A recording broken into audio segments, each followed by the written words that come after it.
How to progress from level 1 to 80 in Palworld 1.0. We're going to dive deep in with the most important technologies, optimized routes, and other things that are good to know. Even if you're already deep in the progression, it's worth checking out the whole video, as there are technologies unlocked at low levels that can massively boost you out in the later stages. As always, a sub to the channel would be awesome, and let's begin. First, we're going to start with levels 1 to 15. This is going to be your setup stage when you find your very first base. And since ore is going to be important at least until level 50, there are 3 very good zones we can choose from the beginning. Either Golden Hill, which is my favorite, and is also close to some of the new starting missions. Either the Desolate Church, however, I don't really like this one because of uneven terrain. However, I've also played around with the one closest to Chillet. All of them are going to be sufficient enough, as all of them provide anywhere between 8 to 9 ores you can mine from the beginning. Also, around this time, we're going to set up some of our first ranches. The first one should be centered around Vixies. They will dig up for arrows as well as spheres, plus other materials for you. Most important being the first two, they are going to give you even up to the 3rd tier of spheres, which will help you a ton to capture pals without worrying about crafting them. We're also going to add some kelpsies in the mix as we capture them. They actually farm for pal fluids for us, and a lot of the recipes actually do utilize pal fluids, so unless you want to buy them or farm for them, this is going to be the best route. And of course, initially we're going to use some alpacas. They do provide slightly more wool than the initial lamb balls, which we can use in high quality cloth creating. However, once we get our hands on Sibyllix, we're full on going to replace them, as they directly drop the high quality cloth without having to craft it anywhere.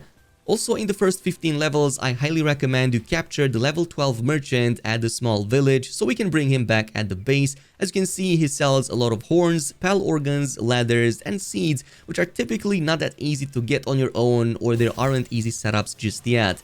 Plus, anytime you see a merchant visiting any of your bases, make sure you capture them as well, as a lot of them can have even more expanded inventories with even more loot you can't get that easily yourself. For example, this guy right here sells both pal fluids, pal oil, and even ammo that I'm going to be using from this point on, so absolutely worth it to keep an eye out for the message when they appear. In addition to this, ever since 1.0, you can't get enough wood in Palworld, simply because it's utilized in both gaining fiber as well as some of the brand new wood plank recipes, which unfortunately go in many of the endgame blueprints, so you're going to need to craft a ton of them. So grab the early on logging site in the first few levels and make sure that somebody is assigned to them constantly. You're going to run through this a ton, at very least until level 43, when you can unlock the logging site 2, which is going to instead give you hardwood. In the new update, you're going to notice that every zone drops its own different version of wood. So for example, the starting zones gives you the regular type. Then if you go into either the frost, the volcanic, or the desert region, you're going to get hardwood from there. But in the meantime, yeah, these two are going to suffice. From this point on, we have levels 15 to 30. Here, you're kind of transitioning to an initial type of breeding farm. So I highly recommend you unlock the breed farm at level 19 and start doing some breeding and experimentation with some of your best pals, looking at their passives. I already talked about in the previous video how to breed perfect pals in 1.0, so check that video out, but long story short, definitely pay attention to some of the new cakes, especially the vegetable one, and definitely get your hands on a green tail early on. Both of these will each double the output of your eggs, pretty much quadrupling them in total. Now, since we talked about vegetables, you're going to want to also immediately create a salad farm. You unlock the tomato plantation at 21 and the lettuce at 25. But with this, you kind of shoot two birds with one stone. On one side, you get to create salad, which improves the work speed of every pal that eats it for 10 minutes. And it's literally going to make things so much faster around your base. But the same two plants will also be used in that vegetable cake I was talking about, which doubles your egg output. So definitely go ahead and build these. They should be rather inexpensive. Similarly, if you're struggling to maintain sanity at your base, you can unlock the clinic and also the medicine rack at level 24. You will need to assign somebody that has medicine production like Petalia early on at this stage, but this is going to keep the sanity so much more. As you can see, everybody is chill, and if you place medicine in the cabinet, yeah, your pals will pretty much get here and get them automatically. You no longer have to administer them manually like in some of the old versions of the game. Besides this, I also recommend paying attention to the level 19 PAL Research Lab, as this is going to give you some massive boosts that are going to be a bit more long term. Now, you will need to consume resources as well as some of those ancient PAL manuscripts, especially the ones that you get from expeditions, but as you can see, the bonuses over here are absolutely huge in every single one of the categories. So even if you go with something like kindling, yeah, it gives you massive boosts to, for example, egg production speed, and it goes the same with anything else. If you want more electricity generation at your base, or just get more out of every single work suitability, you really want to get some of your best spells, get in the resources, and put them to work to unlock these nodes as you progress in the game.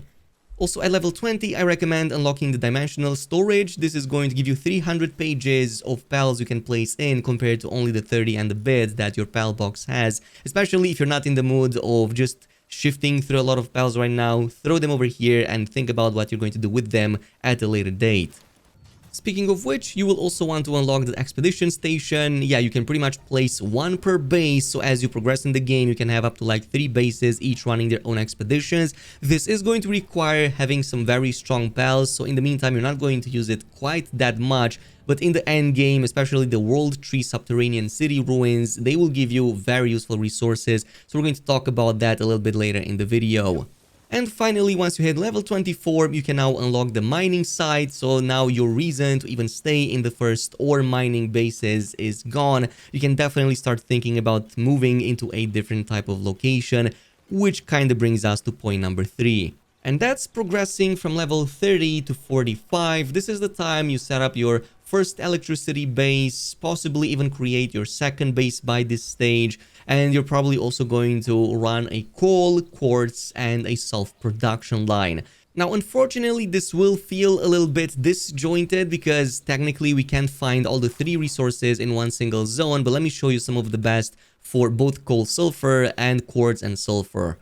So initially, I really want a farm that has both coal and the sulfur, since we're going to use that in just a few more levels. That is why my favorite location was -238, -382, also quite close to some of the starting zones. This is going to give you 6 nodes for the coal and 3 for the sulfur for the time being, so we can definitely use it. And it's rather secluded at the top of a hill on this side of the map. There are others, of course, like for example the one north from Azurob boss encounter with even more coal, but unfortunately that one doesn't feature any sulfur, so it's totally up to you. Also, around this time, I recommend paying attention to leveling up your base so that you can increase both the number of workers more, and eventually, once you hit 15, increase the max number of bases to 3 so that you don't have to make too many concessions. Now, whatever you do and wherever you set up any of these new bases, at level 41, you absolutely want to create a guild chest and place it down, because this is going to have everything inside of it shared with all of your bases, meaning if there's any resources inside, you can access them from any other base as long as you have a guild chest terminal in that specific base. So instead of going the normal way, placing everything in chests, then grabbing them on your character, over encumbering yourself, then teleporting back to your regular base to transfer them there manually, now what you can do is instead place down a guild chest over here, nothing else, and make sure that everything that is mined in this location is placed inside of it. Then go to any other location you want, place a second guild chest, and you will see that their inventories are pretty much shared. So now we can literally access the stash of a base miles away from us. So that's going to make convenience our top priority from this point on, and will just simplify the process of gathering resources from multiple locations.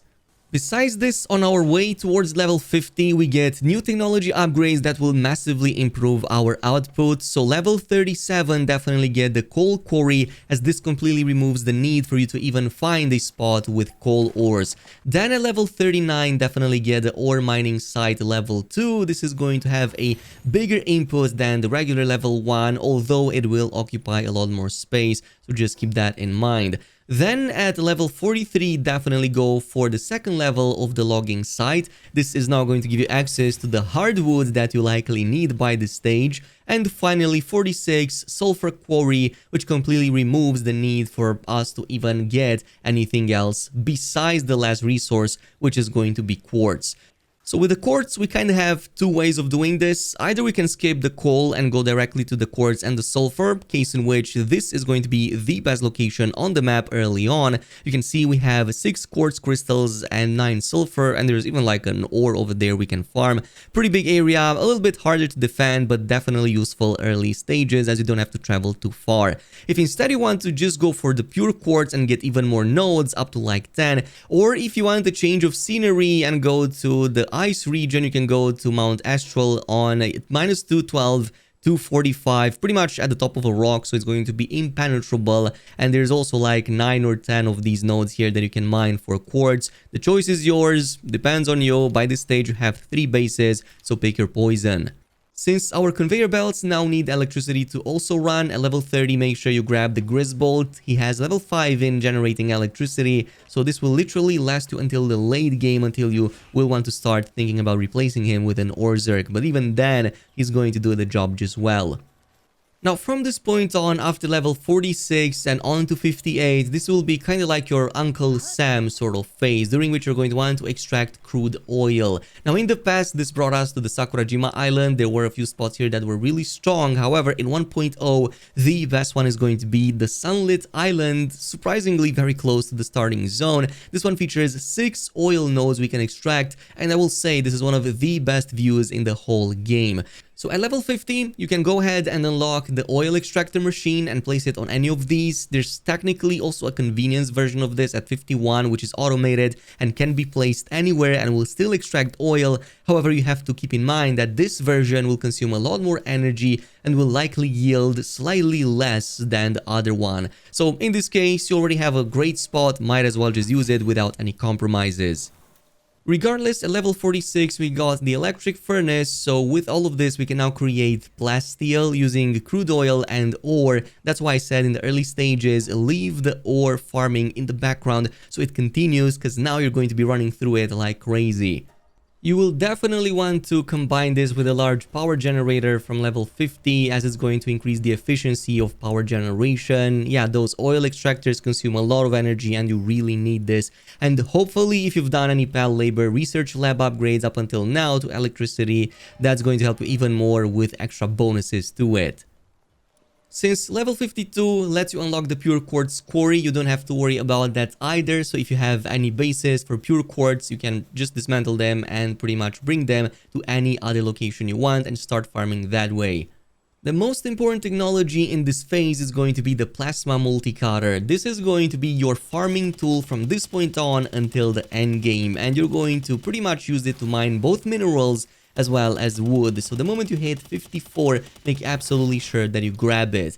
Around this stage, the Cryogenic Crusher also becomes available. It's another very strong option to have compared to the regular Crusher, as this is going to let you transform your old spheres into Palladium as well, so you don't have to just throw them away. It only utilizes a Frost Spell, so a Frostallion, for example, can go easily.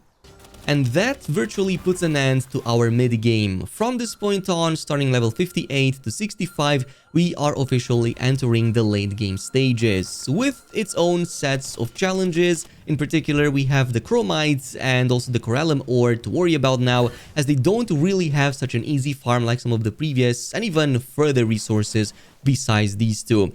So among them, Hexolite is going to be the easiest to farm. You pretty much find it all around Fabric, especially some of the beach areas. In particular, this one in the northwestern part of the island on this side of the map seems to feature a lot of them that you can go ahead and farm.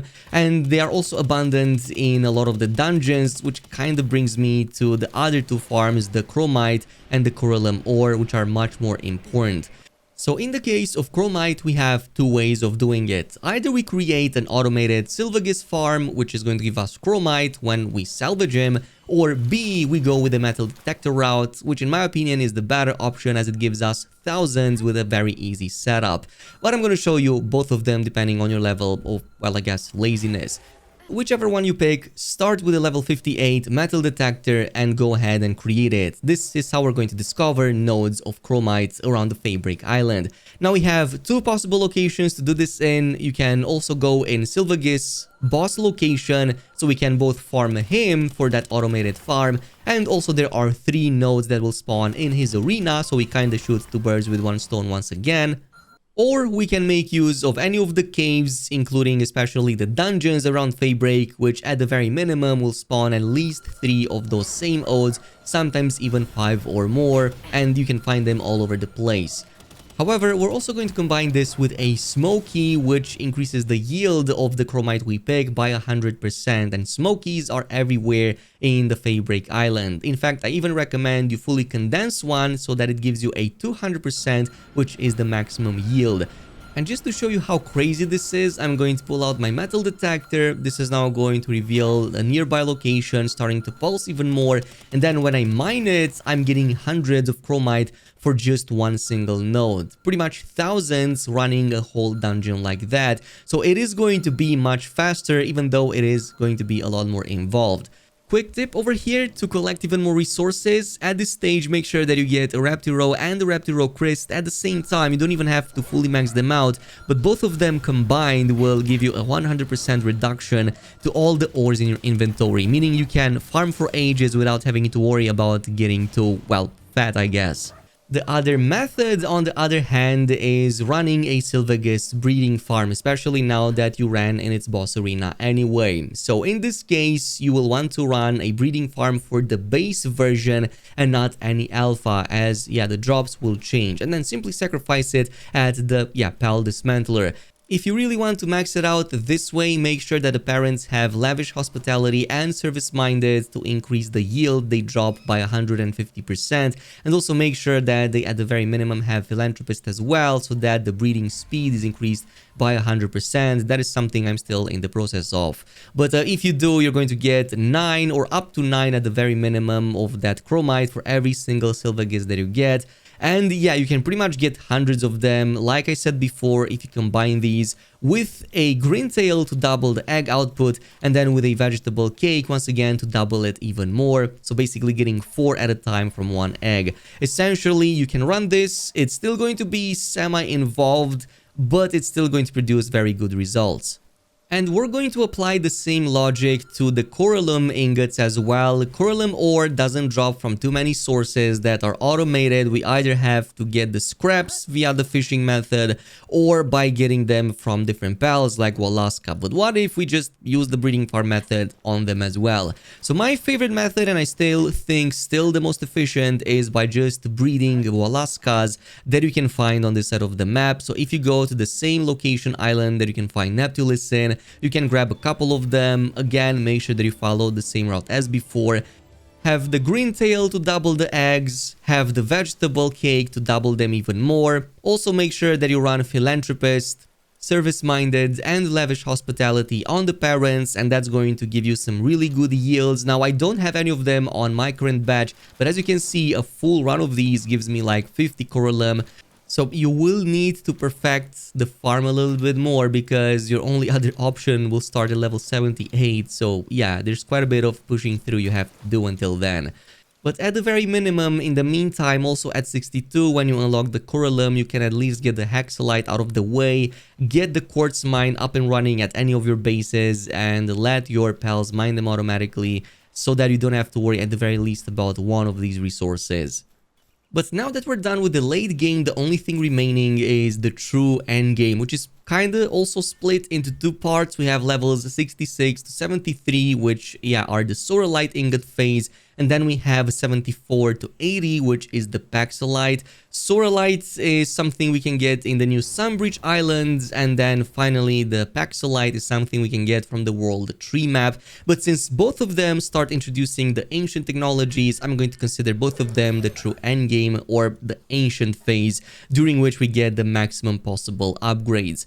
So once you got to level 60 and unlocked the Soralite ingot schematic, head over to the Sunbreach Islands. There are quite a few base locations that can work really well. However, my favorite was the one at -411 and -1490, pretty much at the edge of this cliff, close to the center part of the island. So this is going to give you about 8 of those Soralite nodes you can easily protect from this stage and create a base around. By the way, they do have a weak point in the middle when you farm them. So if you want to expedite the process with the Multicutter, definitely aim at that, and it's going to immediately destroy them.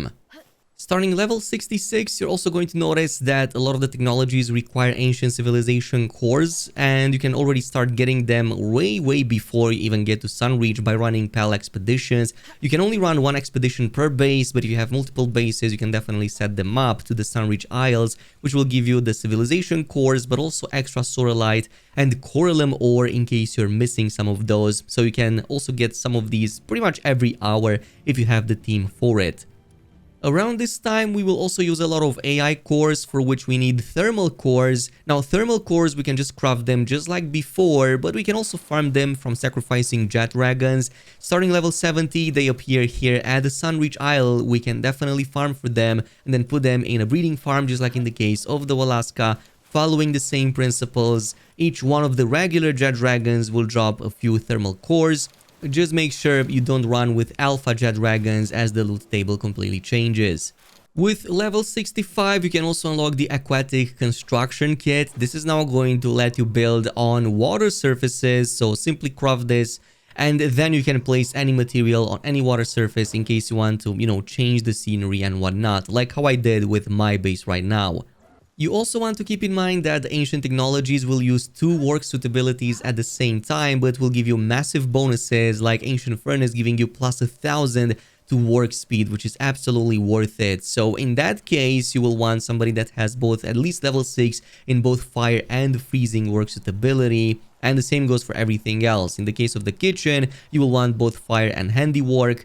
So every single one of these will be worth it. You can either assign 2 pals with that much work suitability in both of the requirements, or one that has both of them at the same time. Like Renjishi is an amazing option for both handiwork and fire production at the kitchen. And you're going to pretty much do a repeat of this, and also trying to level up by capturing the new pals and completing the story missions, at least until level 72, when you can unlock the Soralite quarry, point at which you can now also move your base away from the Sunreach Isles, maybe to a different location of your choice. Whatever you do, it's still going to be good enough to stay here no matter what. But starting level 74 is when you enter the true end game, and once you get to move towards the world tree map, keep in mind that you need to progress in the main story mission and progressed until you unlocked, well, the space whale basically that brings you to the world tree map. I already covered that in the previous video, so I'm not going to explain it at length here either. But Hexolite will be acquired with, all of the other resources like the world tree holy water from the world tree map. So initially you cannot mine neither Hexolite nor any of the ancient tree bark in that new map, simply because you need a specific world tree buff. So for the buff, you can get it in 2 ways, either by consuming World Tree Holy Water. It's going to give you a buff that lets you mine those resources, and you can get Holy Water from every single living creature in the World Tree map when you defeat or capture them. Or you can just get any pal in the region that gives you one of the new World Tree buffs, or passives in this case. You can easily spot them from far away, as they feature a very distinct Ultra Instinct aura on them. So as long as you have at least one of these pals in your party, you can easily mine all the Paloxites and other resources in the map without having to worry about even consuming any holy water. And that's going to carry you until level 78, when you can now unlock the final piece of convenience, which is the Ancient Material Synthesizer. This will now let you farm back at your base literally every tier component in the game, yes, including the Chromite and the Coralum, without having to worry about running any farms or doing anything manually. Unfortunately, this used to be level 74, but I guess they kind of moved it up a little bit to make it a little bit more balanced. But now you're pretty much good to go, and everything else from this point on should follow rather easily. Which finally brings us to our final farm in the World Tree map, and that's going to be for the Holy Tree Water. Literally going to be the only one that's actually problematic. And in this case, you're going to get it from mobs, but the way we want to get it is we want to boost the rates of drops as much as possible. And one of the best ways is to use any of the pals that boost drop rates from specific types of enemies. But like I mentioned in the video from yesterday, if any of the pals are part of 2 different categories, say Dragon and Darkness, any pal that affects the drop rates of either Dragon or Darkness will double the effect on those specific types of pals. And one of the best examples were with Selene and Solan over in the World Tree map. Since both of them are both neutral as well as Darkness, we can actually use somebody like Katris in conjunction with the one from Elfidren, will provide 80% plus 80%, so 160% drop rates from the specific, well, mobs in this case. But you can find them very close to one another on this side of the map. So if you head over to this location, you can easily transform this into a very strong holy water farm, and then basically get to farming on anything you want because you will never be running out of it. Meanwhile, for a lot of artifacts, and also some of the other Radiant Gems as well, I still think that the World Tree Subterranean City Ruins are the best. This is going to be the lower difficulty, actually, not the highest, but it was one of the best at giving me tons of Ancient Spheres, lots of relics, by the way. It only lasts 1 hour and you don't need quite that much power. And you also get a lot of Radiant Gems and even that Memorest meat that you need for some of the endgame items. Run this every hour and then run any Pal team that boosts drop rates of specific enemies you farm, and you're going to be golden in the endgame. And with that, you should now pretty much be all done and well. The only thing remaining from this point on is fully optimizing your runs, your builds, your raids, and well, pretty much your gear and your Pal's gear and then your Pal stats. So, you know, kind of like the other half of the game, I guess. But at the very minimum, you got to level 80 safe and sound. I hope you guys enjoyed it. Thanks so much for watching, and I'll see you guys in the next one.